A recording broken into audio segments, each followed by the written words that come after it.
ठीक है, तो सबको स्क्रीन भी शो हो रही है और आवाज़ भी मेरी बिल्कुल क्लियर आ रही है? ठीक है, ठीक है।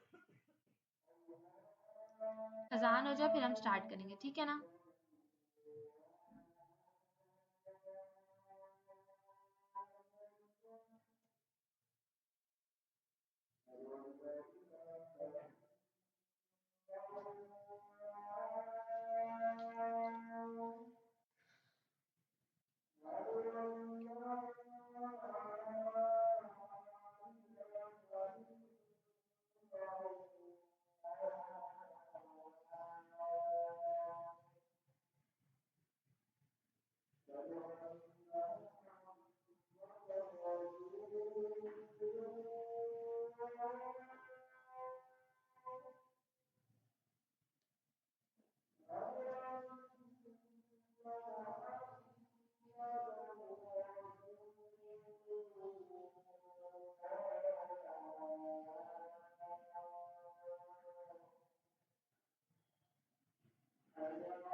Okay, beta, let's start our today's topic. Today we have to discuss two topics. Number one is skeletal muscle. हम skeletal muscle का structure भी और उसका mechanism, contraction mechanism वो भी पढ़ेंगे. उसके भी MCQ solve करेंगे और दूसरा हमने करना है joints का. ठीक है, joints और bones वाला बहुत easy है. इस mechanism को आपने समझना है. सबसे पहले आपने structure समझना है skeletal muscle का. स्केलेटल मसल का स्ट्रक्चर में सबसे पहली बात ये होती है कि मसल किस चीज से मिलके बना है. हमारे पास मसल्स के अंदर बहुत सारे thousands of muscle fibre present होते हैं और मसल फाइबर्स ना बेटा बंडल्स होते हैं मसल फाइबर के और वो सारे बहुत सारे छोटे छोटे मसल फाइबर्स मिलके एक बंडल बनाते हैं और मसल फाइबर के बंडल्स आपस में कंबाइन होके क्या बनाते हैं, एक पूरा मसल बनाते हैं. ठीक है, अब उसके बाद हमारे पास है एपिमाइसियम, पेरीमाइसियम और एंडोमाइसियम. बेसिकली ये तीनों क्या है, लेयर्स हैं जो कि सराउंड करती हैं डिफरेंट चीज़ों को. एपिमाइसियम किसको सराउंड करती है, ओवरऑल मसल को जो सराउंड करती है ना, ओवरऑल इंटायर मसल को जो कवर करती है वो करती है एपिमाइसियम. पेरीमाइसियम क्या करती है, फेसिकल्स को सराउंड करती है. अभी मैं आपको बताऊंगी कि फेसिकल्स क्या होते हैं और सब चीज़ें. एंडोमाइसियम क्या करती है, हमारे पास जो मसल फाइबर्स होते हैं ना उनको कवर करती है.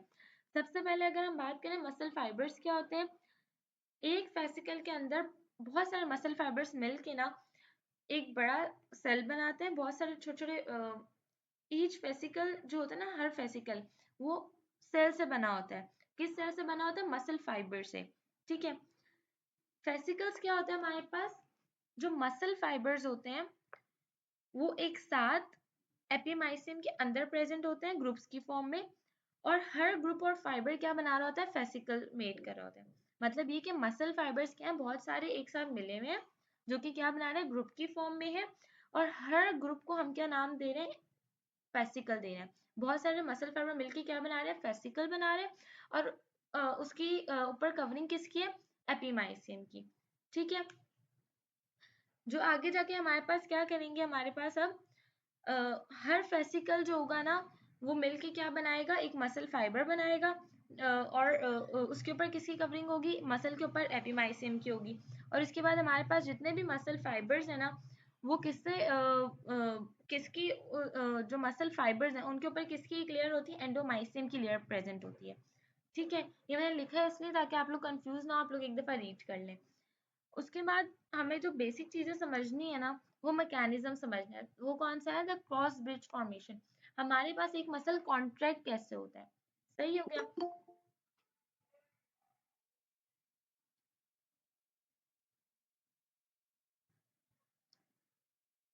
आप सब लोगों ने मसल कॉन्ट्रैक्शन पढ़ा हुआ है या मैं उसको एक्सप्लेन कर दूं? बेटा जल्दी से आंसर दें। आप लोगों ने अच्छी तरह रीड किया है क्योंकि टाइम कम है हमारे पास। चलो मैं कर देती हूँ जल्दी जल्दी।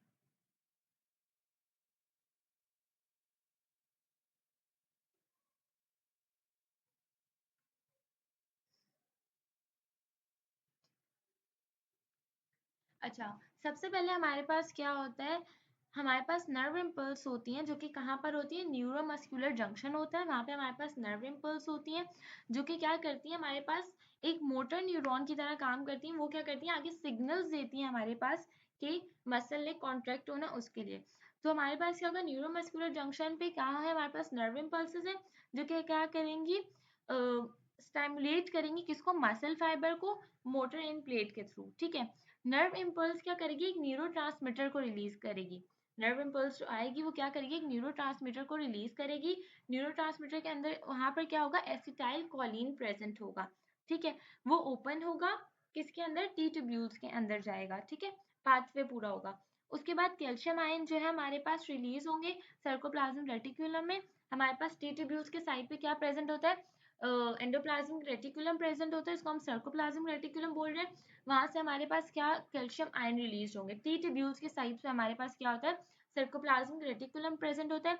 जब वहां हमारे पास एसिटाइल कोलिन न्यूरोट्रांसमीटर के थ्रू सिग्नल्स लेके आते हैं टी ट्यूब्यूल्स में, वहां पर रिसेप्टर होते हैं, उसके थ्रू एंटर होते हैं टी ट्यूब्यूल में, ट्रांसवर्स ट्यूब्यूल्स में। उसके साइड पे सार्कोप्लाज्मिक रेटिकुलम प्रेजेंट होता है जो कि क्या करता है, किसको रिलीज करता है, कैल्शियम आयंस को रिलीज करता है। ठीक है, अब जो कैल्शियम होता है ना वो किसके साथ बाइंड हो जाएगा, प्रोपोनिन सी के साथ, जो कि क्या है, एक थिन फिलामेंट है, एक्टिन फिलामेंट है।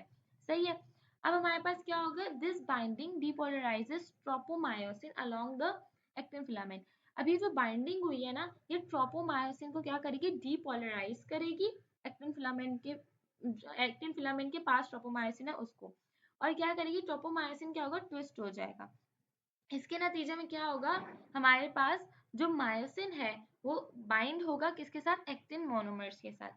बेसिकली हमारे पास इसमें डिफरेंट बैंड्स होते हैं, आपकी बुक में अगर डायग्राम बनी हुई होगी तो हमारे पास जो आई बैंड होता है ना वो रिमेन अपनी सेम पोजीशन में रहता है। हमारे पास बेसिकली मसल फाइबर्स के अंदर जो सर्कोलीमा होते हैं वो कॉन्ट्रैक्ट होते हैं, वो आपस में क्या होता है, क्लोज होते हैं। हमारे पास एक्टिन और फिलामेंट आपस में एक साथ कंबाइन होते हैं, तो हमारा मसल्स क्या होता है, कॉन्ट्रैक्ट होते हैं।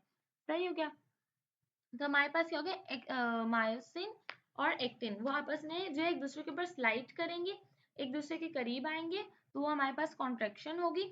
और जो मायोसिन का हेड है वो rise, the myosin head rises and attach to the binding side of actin.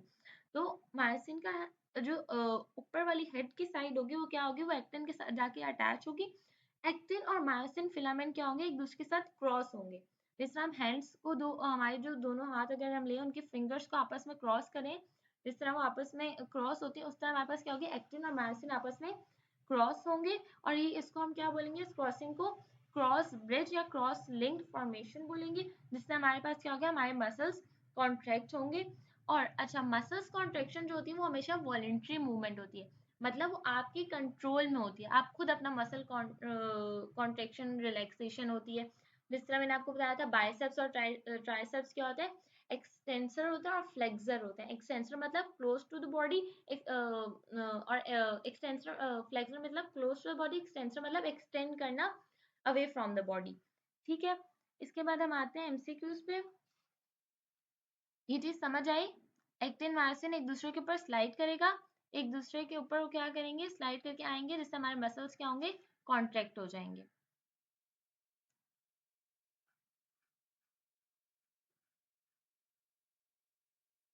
अच्छा, सबसे पहले उन्होंने हमारे पास पूछा है action potential in a muscle fibre. जो हमारे पास एक्शन पोटेंशियल, हमारे पास जो नर्व इम्पल्स आए ना, न्यूरोट्रांसमीटर आ रहे हैं, मोटर एंड आ रहे हैं, वो कहाँ, एक्शन पोटेंशियल हमारे पास क्या करेगा, उसको भेजेगा। तो एक्शन पोटेंशियल के थ्रू क्या होंगे, हमारे पास सिग्नल्स आएंगे आगे। तो हमारे पास कहाँ आते हैं, इन्होंने पूछा कि an action potential in a muscle fibre. एक जो एक्शन पोटेंशियल है मसल फाइबर मतलब मसल सेल्स में आते वक्त रिलीज करेगा कैल्शियम आयन को।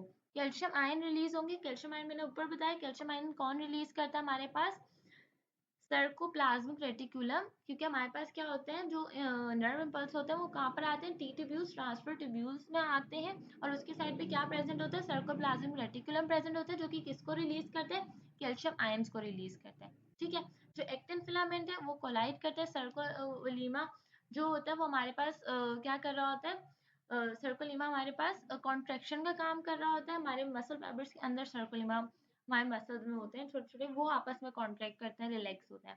ठीक है, तो हमारे पास करेक्ट ऑप्शन है डी, कि सर्कोप्लाज्मिक रेटिकुलम क्या करता है, रिलीज करता है। The muscle band that remains unchange, वो मसल बैंड जो कि क्या है, रिमेन अनचेंज, अनचेंज रहता है, मतलब वो अगर हमारा मसल कॉन्ट्रैक्ट हो रहा है, बैंड्स आपने पढ़े होंगे, आई बैंड, ए बैंड, इसी तरह एच जोन है हमारे पास, तो हमारे पास कौन सा ऐसा मसल बैंड है जो ड्यूरिंग कॉन्ट्रैक्शन या रिलैक्सेशन, आप मसल को कॉन्ट्रैक्ट करें, आप मसल को रिलैक्स करें, तो उसमें क्या होगा, वो चेंज नहीं होगा, वो रिमेन सेम रहेगा, वो कौन सा होता है, ए बैंड होता है।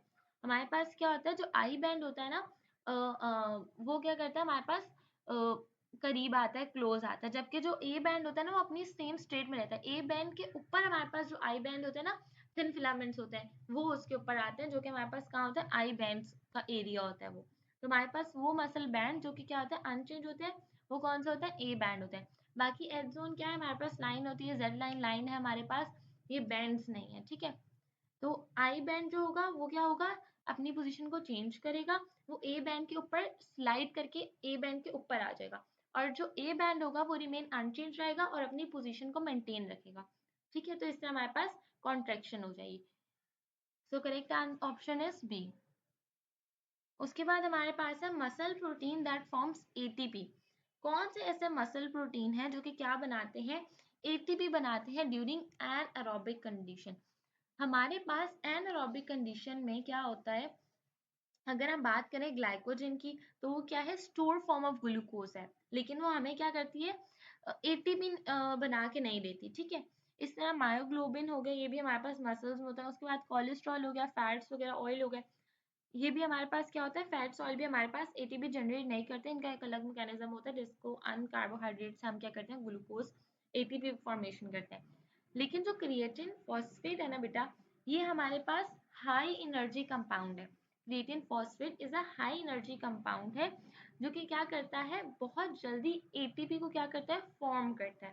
तो हमारे पास मसल प्रोटीन जो होते हैं जो कि एटीपी बनाते हैं, वो कौन से होते हैं, एनारोबिक कंडीशन में, in the absence of condition, in the absence of condition creatine phosphate बनाते हैं। जबकि अगर हम ऑक्सीजन की प्रेजेंस से बात करें, तो ग्लाइकोजन भी क्या करता है, हमारे पास ग्लूकोज हमें देता है, जिससे हमारे पास क्या होता है, फर्दर रिएक्शन होता है और एटीपी मिलता है। बट इन एनारोबिक कंडीशन जो क्रिएटिन फॉस्फेट है, क्योंकि वो हाई एनर्जी कंपाउंड है और वो बहुत जल्दी हमें एटीपी फॉर्म कर सकता है, तो वो कौन सा हमारे पास बेस्ट ऑप्शन है, क्रिएटिन फॉस्फेट। तो हमने बोला कि क्रिएटिन फॉस्फेट क्या, एक मसल प्रोटीन है, जो कि क्या बनाता है, एटीपी बनाता है, और किस कंडीशन में बनाता है, एन एरोबिक कंडीशन में बनाता है। ठीक है, अच्छा बच्चों, आपको समझ आ रही है,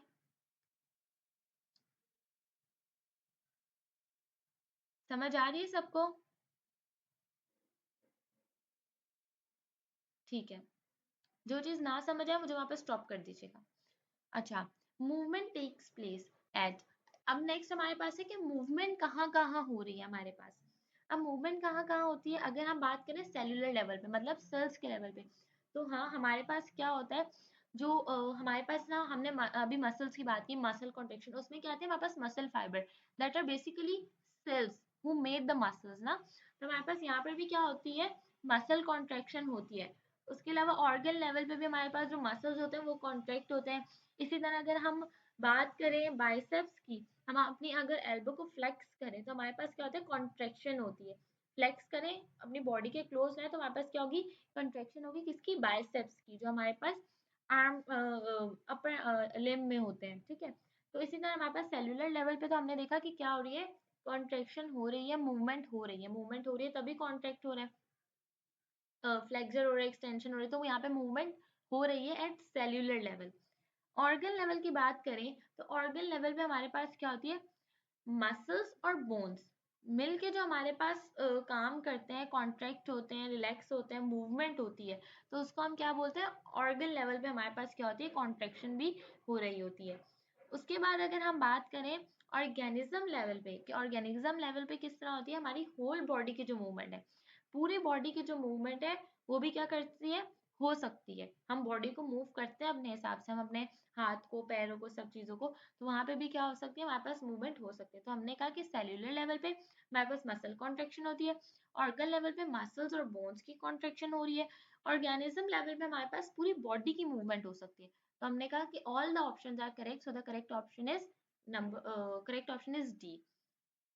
ठीक है, उसके बाद हमारे पास एमसीक्यू नंबर 44 में इन्होंने हमें ये कहा है कि द स्मॉलेस्ट कॉन्ट्रेक्टाइल यूनिट, सबसे smallest unit contractile unit skeletal muscles का, स्केलेटल मसल्स में सबसे छोटा यूनिट जो कि कॉन्ट्रैक्ट होता है, हमारे पास मायो मसल फाइबर्स के अंदर भी क्या होते हैं, सार्कोमेयर्स होते हैं, और सार्कोमेयर्स क्या करते हैं, कॉन्ट्रैक्ट होते हैं।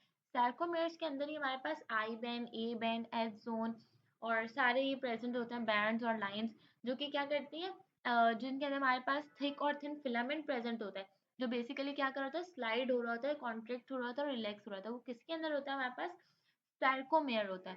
सार्कोमेयर क्या होता है, हमारे पास सबसे स्मॉलेस्ट यूनिट है जहाँ पे हमारे पास क्या हो रही है, स्केलेटल मसल की कॉन्ट्रेक्शन हो रही है। सो the correct option is a. अगर हम मोटर यूनिट देखें तो मोटर न्यूरॉन्स या मोटर यूनिट क्या करते हैं, सिग्नल्स लेकर आते हैं। साइनेप्स का भी हमारे पास क्या है, ट्रांसफर का और सिग्नल्स का ये काम है। थिन फिलामेंट हमारे पास क्या होता है, एक्टिन होता है, वो हमारे पास स्लाइड जरूर करता है लेकिन वो कॉन्ट्रैक्ट नहीं हो रहा, वो सिर्फ थिन फिलामेंट और थिक फिलामेंट क्या करें, थिन थिक के ऊपर स्लाइड करके आ रहा है, कॉन्ट्रैक्ट कर रहा है।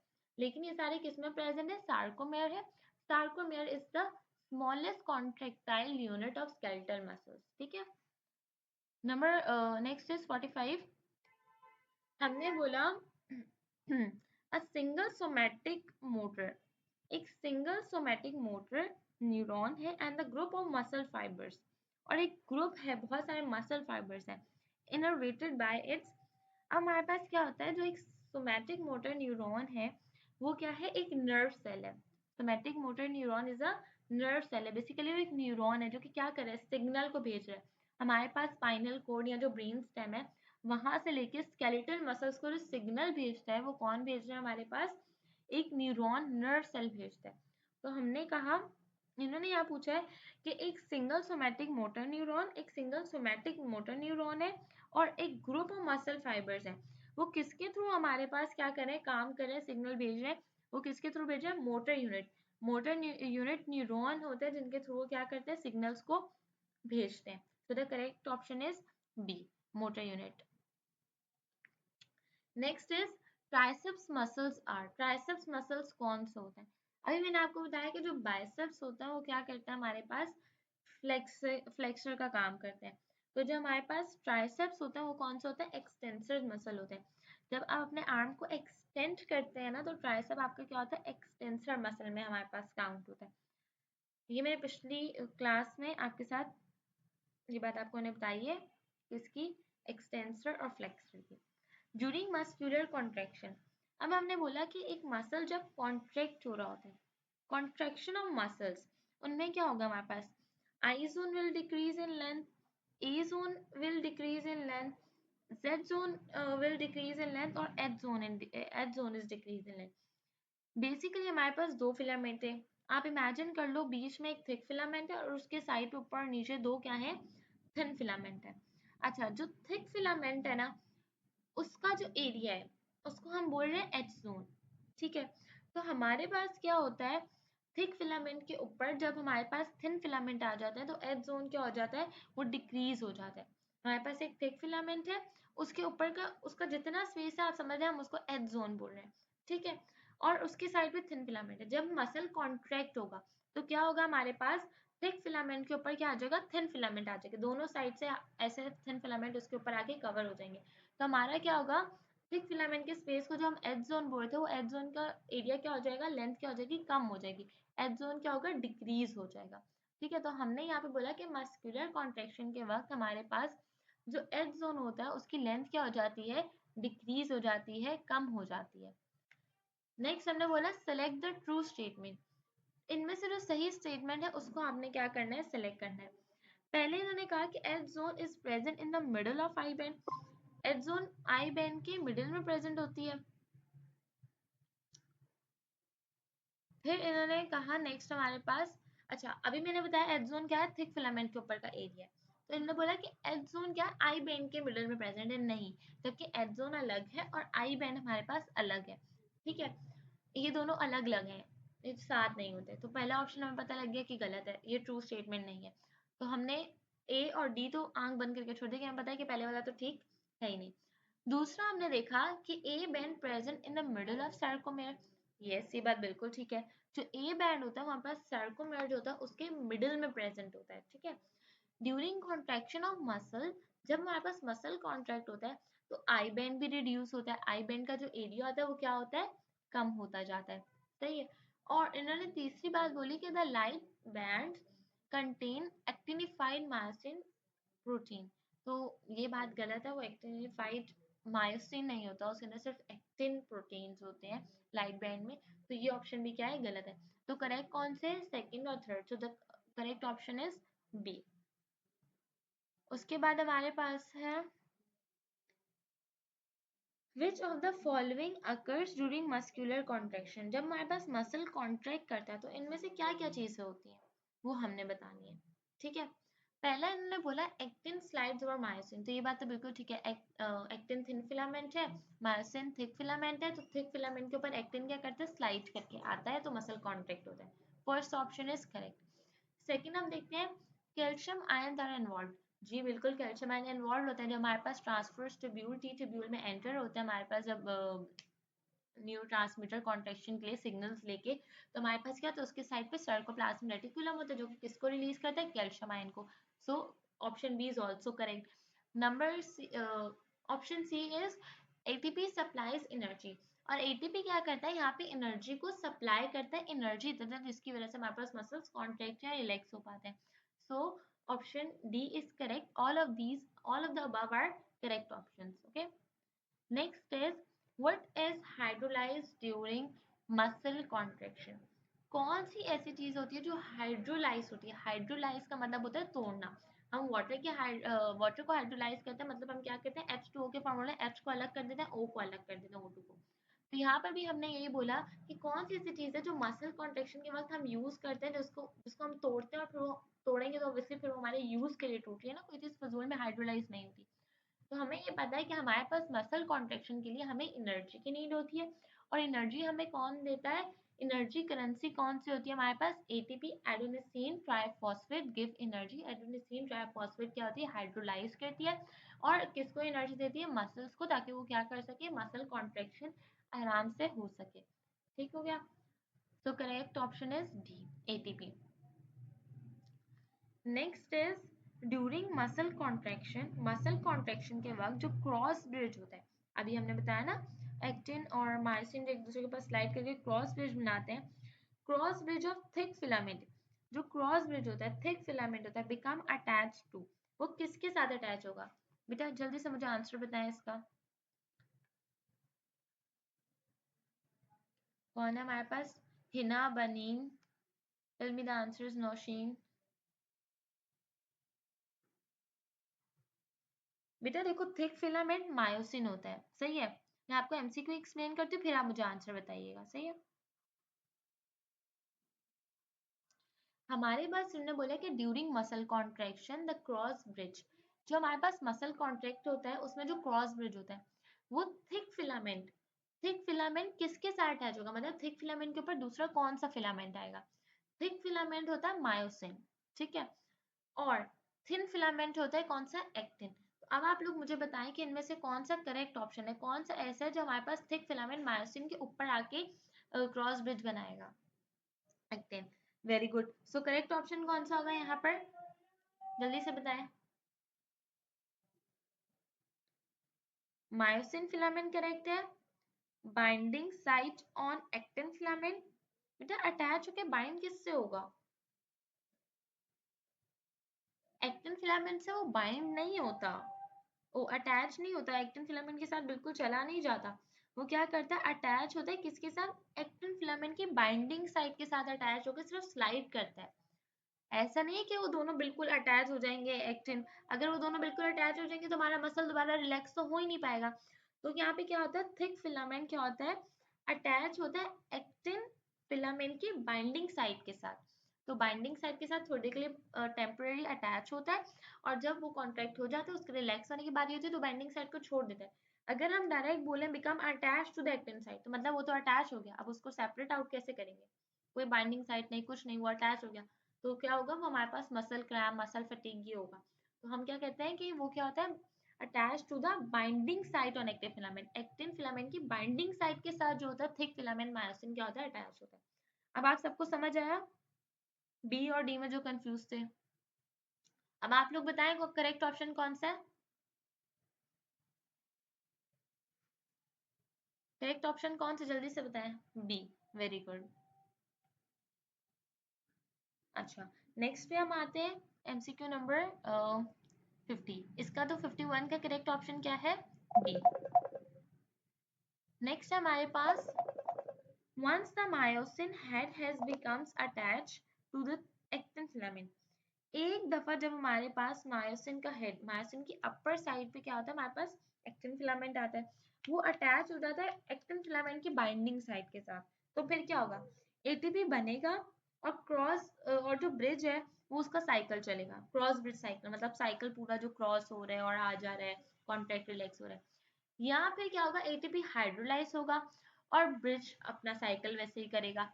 या तो एटीपी सिंथेसाइज्ड हो रहा है और ब्रिज फिक्स हो जाएगा, या तो एटीपी हाइड्रोलाइज हो रहा है और ब्रिज जो है वो फिक्स होगा। इनमें से कौन मुझे करेक्ट ऑप्शन बता सकता है, क्योंकि मैंने ये सारी कंडीशंस जो ऑप्शन में दी है वो एक्सप्लेन कर चुकी हूँ।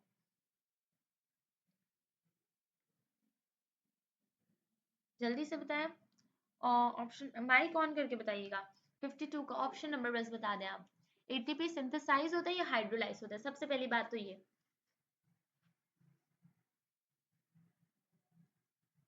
एटीपी सिंथेसाइज होता है या हाइड्रोलाइज होता है, यस वेरी गुड है ना, करेक्ट ऑप्शन इज बी।